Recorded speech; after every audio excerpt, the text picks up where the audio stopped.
Facebook was the election integrity effort. It was after 2016, the election in 2016, when Facebook and I guess really the world figured out that the election had been influenced by foreign governments.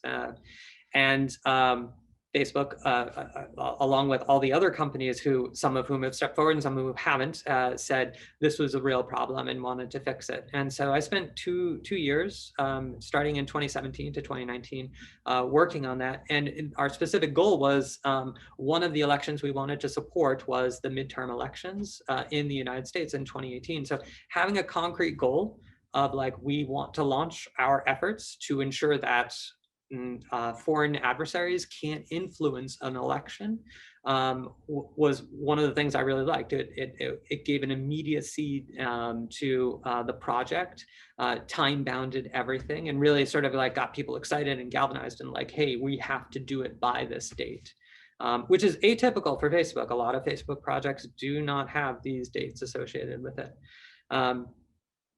And to be clear, the Facebook goal and what has happened was not to support U.S. elections, right? The second election that we wanted to support was the election for the Brazilian president, and the entire group went down to Brazil in order to support the launch in Brazil. It was a very interesting experience in that some of the decisions we had made for the United States did not work out for Brazil, and it forced us to make some changes.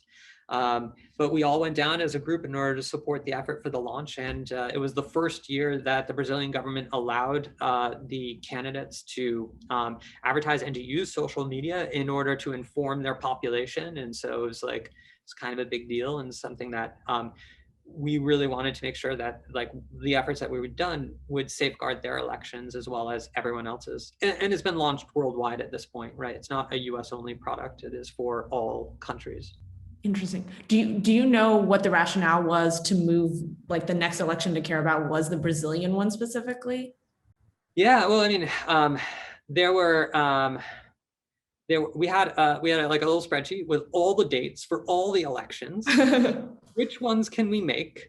What are the changes that we would have to make in order to support it? What are the vendors that we would need to find, introduce, and use in order to support those elections? And then we just went by the dates. We tried to support as many as we could. And I think there were a couple who were like, okay, we're not going to be able to support this date because we will need to find someone else in order to do the, we had a requirement surrounding you have to be in the country in order to participate in advertising or other things associated with that could influence an election. And so we had to confirm that they were in the country in some way, shape, or form. And so we're like, oh, well, we don't have a way of doing that. But in particular, for example, we did support the elections in India, but confirming that they were physically in India was a pretty difficult task. I mean, it's pretty difficult for the Indian government to do this. So, using some of the things that we had done here in the United States, we just couldn't.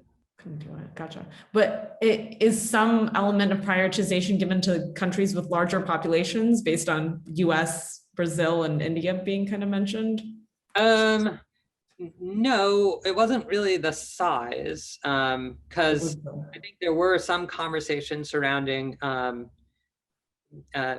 like it's not about size, but it's about like there are some countries that like the adoption for Facebook wasn't quite as high as other countries. So they, not that they didn't matter as much, but that it wouldn't have as large an impact, and both for them as well as for the company. So, gotcha.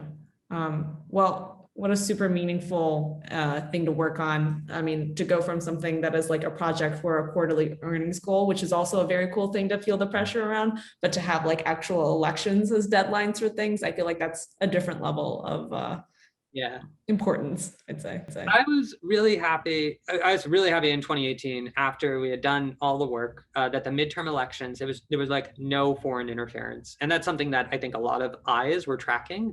I think the same thing happened in the 2020 election. But of course, I think as we all know now, that a lot of eyes have turned towards the problem of misinformation. And should these companies like Facebook, should they be more involved or less involved in ratcheting up or down. And really the part of like misinformation is like you stop misinformation, which means you are stopping the ability for people to communicate their viewpoints or the things that they might think are true. So, it's kind of, it's a really nuanced and difficult thing. And it's definitely, based on my read of 2020, is definitely something that companies like Facebook are going to have to spend a lot more time on. Gotcha. Got it. Yeah, no, I mean, it's a tough thing to deal with. And it's scary because even if you think you're doing the right thing, because there is so much nuance involved in that, and like people's right to be able to express things, like where that line is of arbitration when you do get involved, and like who is to decide. It's like a really scary and interesting philosophical question. So, but Yeah. it's tough, and it's great when companies care about it and are trying to do something about it. But it's also, a lot to take on.